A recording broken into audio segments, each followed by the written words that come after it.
Pour essayer de comprendre ce qui se passe avec le bombardement de nanoparticules,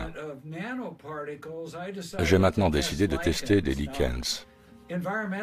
Les lichens ne tirent leurs nutriments et leur énergie que de l'air et de la pluie. J'ai donc fait des tests et j'ai découvert que l'élément le plus courant était l'aluminium. Il y a un nombre de choses qui se produisent avec la saturation en aluminium. Plutôt que de l'acidité, cela crée une formule de base dans le sol, ce qui favorise certaines plantes et en détruit d'autres.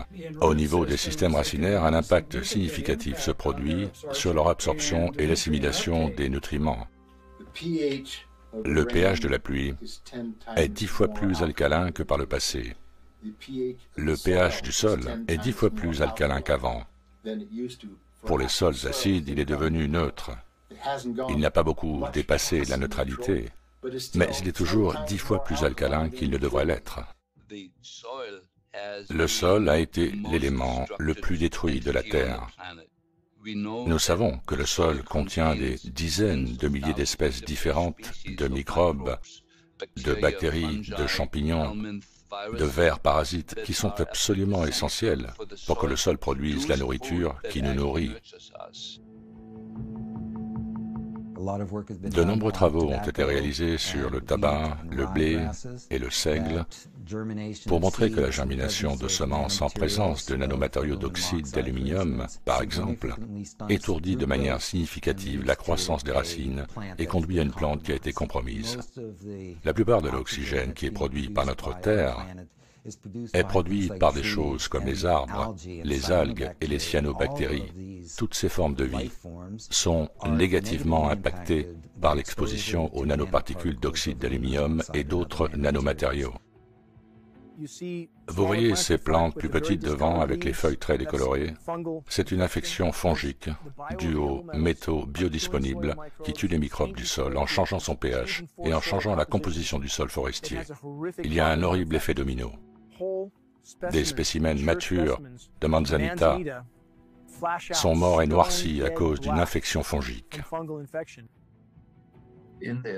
Dans la mixture de la géo-ingénierie se trouvent des nanoparticules de plastique qui sont dopées avec de l'aluminium, du titane et du strontium.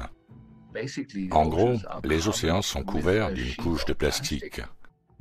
Les océans ne peuvent plus évaporer l'eau dont l'atmosphère a besoin pour maintenir la terre bleue et verte comme avant. Les algues dans l'océan dépendent de beaucoup de lumière du soleil afin de produire de l'oxygène. Et elles ne peuvent plus faire leur travail parce qu'elles ne reçoivent plus la lumière dont elles ont besoin. Au cours des 2 ou 3 dernières années, de plus en plus d'articles ont été publiés sur l'apparition de nanoplastiques dans les poulets, les fruits, les légumes et aussi dans le corps humain. Tous les animaux que nous mangeons maintenant sont pleins de particules nanoplastiques. Et ce ne sont certainement pas des animaux qui ont évolué dans l'océan. Ce sont des animaux terrestres qui n'ont jamais mangé de sacs plastiques et qui pourtant accumulent des nanoparticules. Et la seule source possible est l'air qu'ils respirent. À cette heure tardive de notre Terre où nous avons le plus besoin de formes alternatives d'énergie, l'ingénierie climatique diminue dramatiquement les 3 formes primaires d'énergie alternative. L'ingénierie climatique perturbe le système de production d'énergie, c'est-à-dire le cycle des pluies, provoquant des sécheresses prolongées partout dans le monde, ce qui réduit considérablement la production d'énergie hydroélectrique. L'ingénierie climatique, par la description même de sa gestion des radiations solaires en bloquant la lumière, diminue considérablement la production d'énergie solaire partout dans le monde. Le génie climatique réduit également l'énergie éolienne, car il réduit la convection.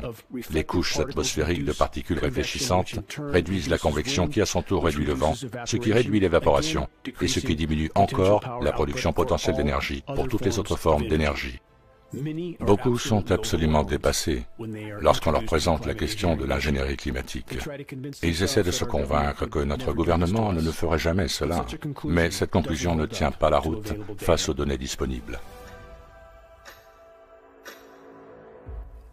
Les organismes officiels d'analyse de l'air effectuent généralement des tests pour 10 microns, 2,5 microns au mieux.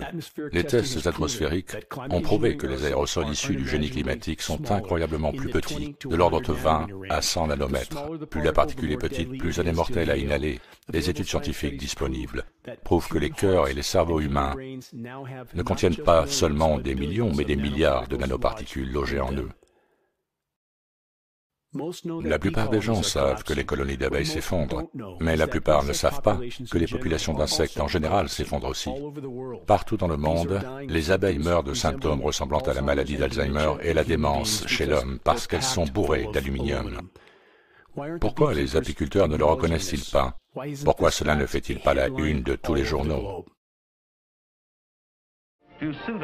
Selon notre convenance, nous éliminons la lumière naturelle de larges zones pour construire des villes et des villages. Nos maisons, nos magasins et nos usines sont étroitement regroupés, nos cibles faciles étant toujours tentantes pour une invasion d'insectes ennemis. Notre seule réponse est de mener une bataille constante contre les insectes. Ce doit être une guerre intelligente, organisée et bien planifiée.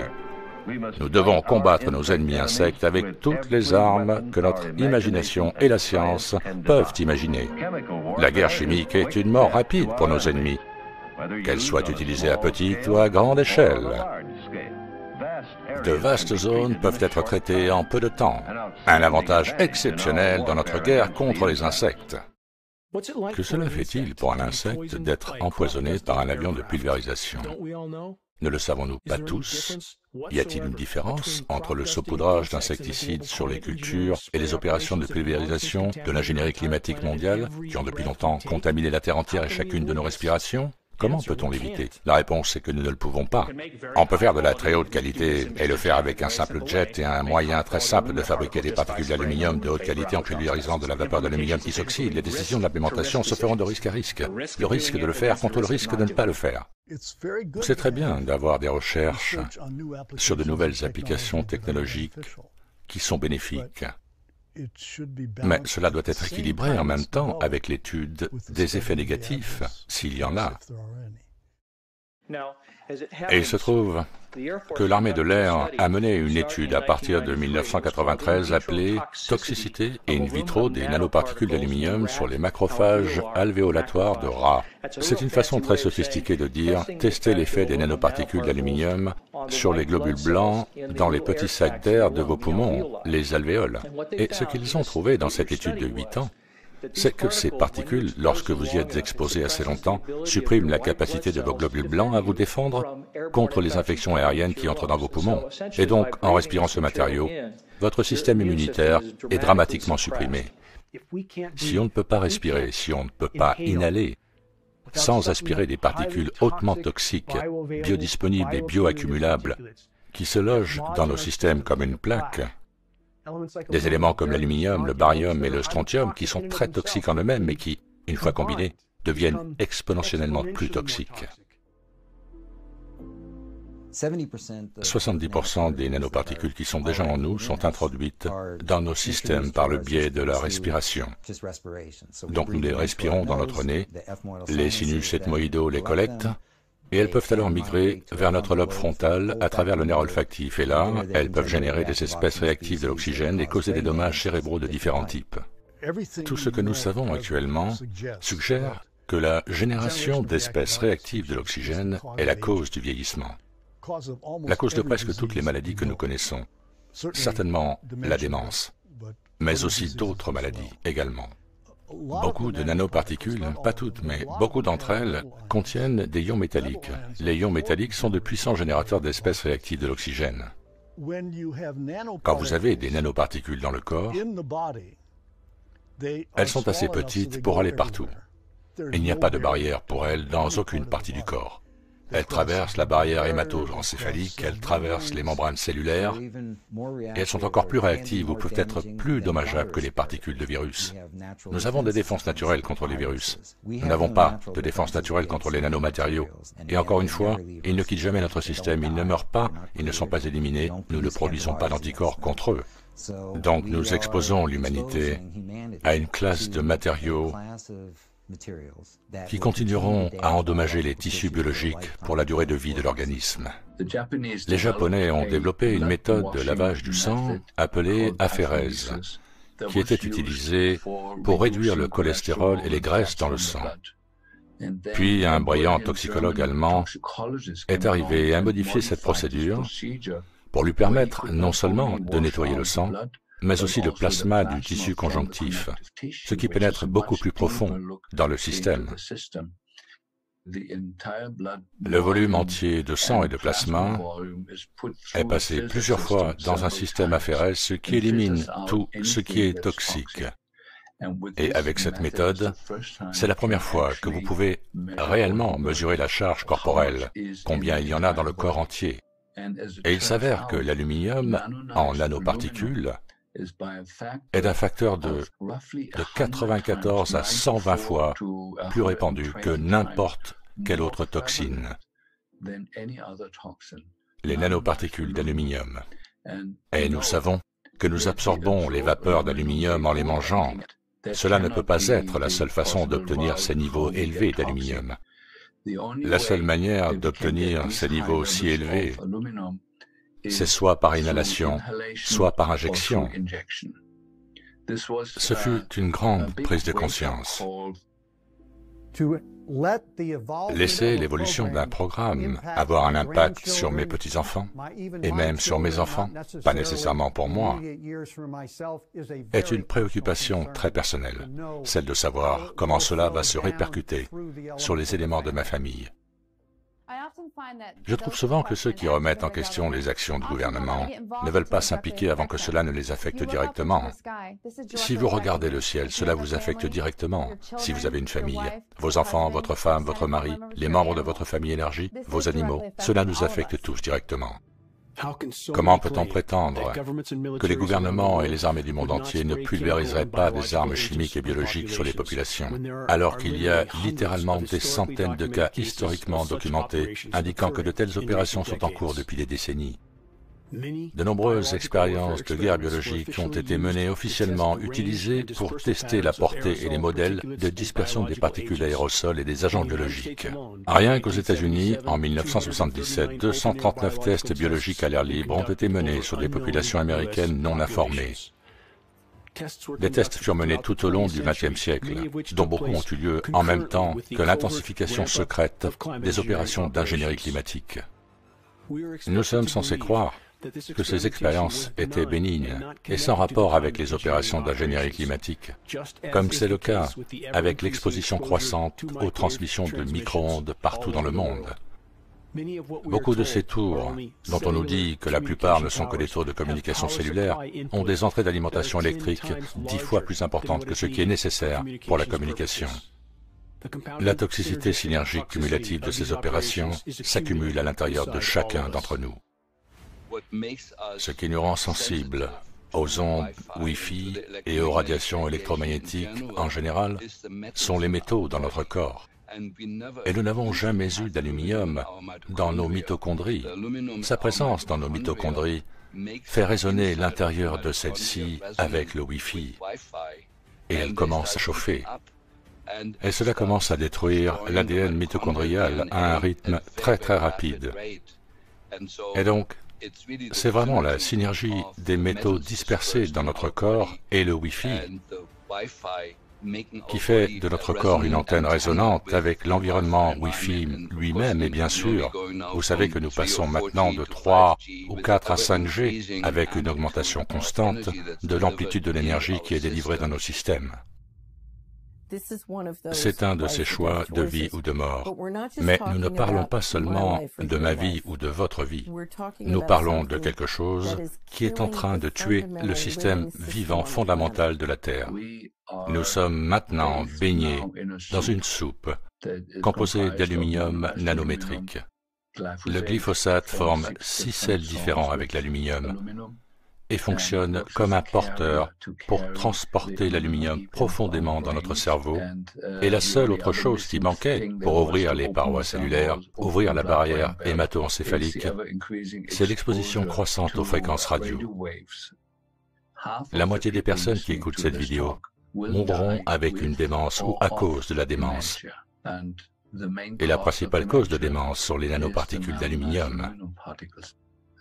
Il y a quelqu'un derrière la scène qui orchestre cela avec une parfaite compréhension de la condition humaine et de la toxicologie, et a réuni ces trois éléments qui, dans un laps de temps très court, nous parlons de 6 à 7 ans à partir d'aujourd'hui, causeront la destruction du système nerveux humain,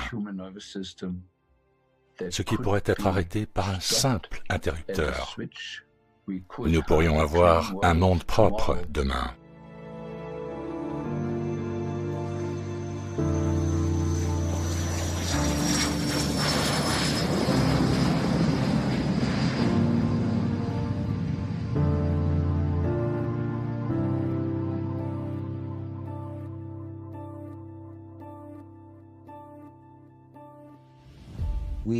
Nous devons nous rassembler pour que l'humanité tout entière s'attaque à ce problème. Et je pense que la seule façon d'y parvenir à ce stade est une approche juridique et de présenter toutes les preuves des deux côtés, les preuves que nous recueillons en tant que scientifiques indépendants et les preuves qui existent déjà dans ces laboratoires où ces matériaux sont produits et déployés. Mes collègues ne l'ont pas vraiment encore accepté. Ils commencent à l'accepter parce que j'ai partagé certaines des données que nous avons collectées, mais la plupart d'entre eux l'ignorent et parlent de théorie de la conspiration. Mais ces érudits ignorent les faits. Et donc mon appel à l'action est de ne plus ignorer les choses. Nous devons nous attaquer à ce problème. Il est à notre porte, il est dans nos cieux, il est dans nos enfants. Nous devons faire quelque chose. Si les opérations de guerre climatique en cours ne sont pas révélées au grand jour et stoppées pour permettre à la Terre de répondre aux dommages causés, elle ne sera jamais capable de trouver un nouvel équilibre. Un équilibre qui pourrait encore lui permettre d'entretenir la vie dans le futur. Exposer la réalité des opérations d'ingénierie climatique est un impératif majeur. Elles perturbent pratiquement tout le réseau de la vie. Je pense que nous devons obtenir le soutien des pilotes de ligne, ainsi que d'alerter et aborder le sujet avec les membres de la Chambre et du Sénat au Congrès des États-Unis. Je pense qu'il faudra ce genre d'action pour que la géo-ingénierie soit exposée, que l'on découvre ce qu'il y a derrière et pourquoi ils font cela. Dans ma vie, j'ai des amis, de la famille et des gens merveilleux qui essayent de rester dans la réalité officielle, dans l'idée qu'ils seront plus en sécurité. Et la réalité est que si vous regardez où va cette chose, vous savez qu'il vaut mieux s'en occuper maintenant. C'est comme le cancer, ça va empirer. Ce sont les données qui vont changer l'esprit des gens. Donc vous devez être capable de les extraire, d'obtenir les rapports disponibles et faire de la publicité sur les conclusions pour que les gens y croient. Ce n'est pas seulement quelqu'un qui soulève un sujet qui n'a pas de validité, mais qui est basé sur des données scientifiques qui exigent des changements. Nous sommes arrivés au point où le mystère est tellement coûteux, spirituellement, psychologiquement, financièrement et légalement, que le temps est venu de dire, vous savez, qui fait vraiment cela et pourquoi se comporte-t-il ainsi? Et je me demande souvent si les gens que vous connaissez dans les coulisses qui craignent des représailles, est-ce qu'ils cherchent à savoir s'il y a des données? Il y a des données qui circulent. Qui va les mettre en avant? Nous allons rapidement manquer de temps pour s'occuper de ce problème. C'est ce qui le rend si critique. Et je ne peux qu'espérer que durant ma vie, nous aurons une résolution de ce problème et que nous pourrons le réparer. Je veux vraiment voir la Terre préservée, la vie sur la Terre préservée. Comment arrêter le génie climatique? Cette question m'est si souvent posée. La seule façon d'avancer dans ce combat, la seule façon d'exposer, d'arrêter l'ingénierie climatique, se fait de l'intérieur vers l'extérieur, avec une masse critique de sensibilisation, un niveau de prise de conscience si vaste qu'il provoque une onde de choc autour du monde afin que les populations du monde entier sachent que leurs gouvernements l'auront fait, à leur insu ou sans leur consentement. Un niveau de conscience si vaste que nos frères et sœurs militaires et leurs familles comprennent ce dont ils font réellement partie, littéralement l'auto-extermination. Nous devons atteindre une masse critique de sensibilisation. C'est le seul moyen d'exposer et de stopper le processus d'ingénierie climatique. Et cet effort nous concerne tous. On ne peut rien changer quand on est mort. Quand on est mort, tout est parti. Donc, tant que vous êtes en vie, faites quelque chose. Je fais confiance à l'ingéniosité humaine et à l'intelligence humaine. Et je pense que nous avons encore une chance. Mais les choses sont beaucoup plus sérieuses que ce que le grand public imagine. La chanson va se terminer très bientôt si nous ne changeons pas le cours des choses. Nous avons un système rempli de grandes douleurs, de grandes souffrances et de grandes pauvretés. Vous savez, des gens qui marchent dans le noir en jouant aux autotamponneuses, ce qui n'a pas lieu d'être. Et ce qui me rend aussi optimiste, c'est que je sais ce qui est possible. Je sais que ce que nous avons maintenant est minuscule comparé à ce qui est possible. Donc, c'est le moment de comprendre ce qui se passe et pourquoi. Maintenant, notre seule chance, c'est d'arrêter l'interférence avec les systèmes de survie de la Terre, d'exposer et arrêter une fois pour toutes les opérations de génie climatique, permettre à la planète de répondre aux dommages qu'elle subit par elle-même. Le génie climatique n'est pas un remède, le génie climatique est une médecine encore pire que la maladie qu'il prétend traiter. Le temps n'est pas de notre côté, le sable dans le sablier s'écoule à une vitesse fulgurante. S'il vous plaît, faites entendre votre voix, faites en sorte que chaque jour compte.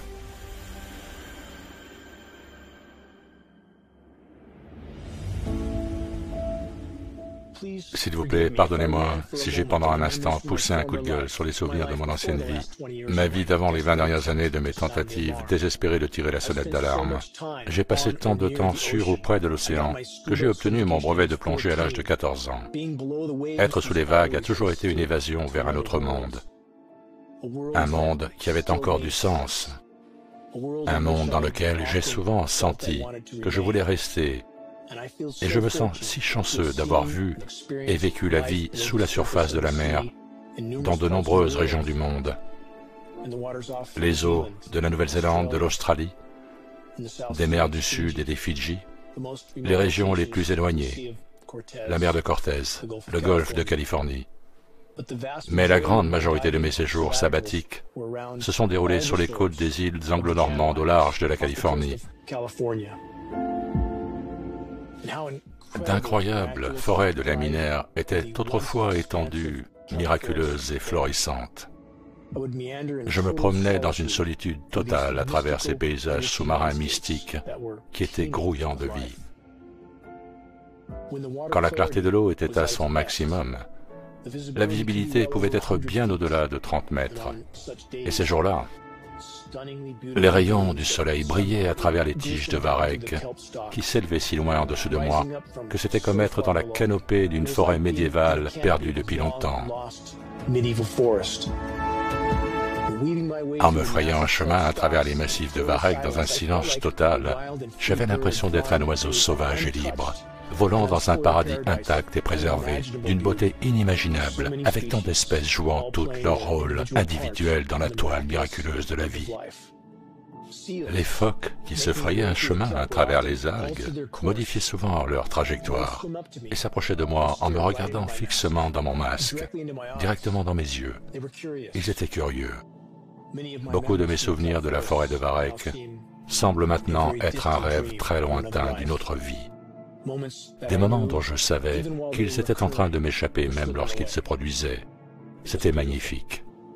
C'était la nature, une partie de l'océan vivant, une partie de la toile de la vie dont dépendent nos vies. J'ai dû quitter cette vie. Il y avait un appel constant de ma conscience. Je sentais que j'avais beaucoup à faire, que j'avais devant moi un long voyage qui restait à entreprendre. La nature sauvage la plus profonde et la moins fréquentée a toujours été mon sanctuaire. Et quand j'y suis seul en trekking, c'est dans la solitude que je me sens le plus connecté à l'ensemble. Je m'émerveille de la complexité et du caractère miraculeux de ce monde, de la vie, de ces innombrables formes. J'essaye de contempler les facteurs apparemment infinis et impossibles qui ont été nécessaires pour que la vie existe et s'épanouisse sur cette boule de roche en rotation dans l'environnement hostile de l'espace. Une boule de roche avec son propre bouclier magnétique, avec sa propre lune qui stabilise son orbite autour d'une étoile donnant la vie à la bonne distance, avec des couches atmosphériques miraculeuses qui, pendant des périodes de temps incroyablement longues, ont facilité d'innombrables formes de vie. Comment tout cela est merveilleux! Chaque partie étant une partie de la vie, une libellule, un arbre, un oiseau, une baleine, un lever de soleil, des millions de tonnes d'eau flottant magiquement dans le ciel, sous la forme de nuages d'une beauté envoûtante, apportant la pluie qui donne la vie. Quand je suis témoin de la destruction de cette toile de vie miraculeuse, je ne peux que penser à retourner sur la ligne de front des batailles pour sonner l'alarme. Atteindre une masse critique de conscience dans la population est le seul moyen d'avancer dans ce combat. Les défis auxquels nous sommes confrontés sont immenses, les chances sont contre nous. Mais comme le dit le proverbe, ce n'est pas fini jusqu'à ce que ce soit fini. N'importe lequel d'entre nous pourrait être le dernier caillou qui déclenche le glissement de terrain du réveil.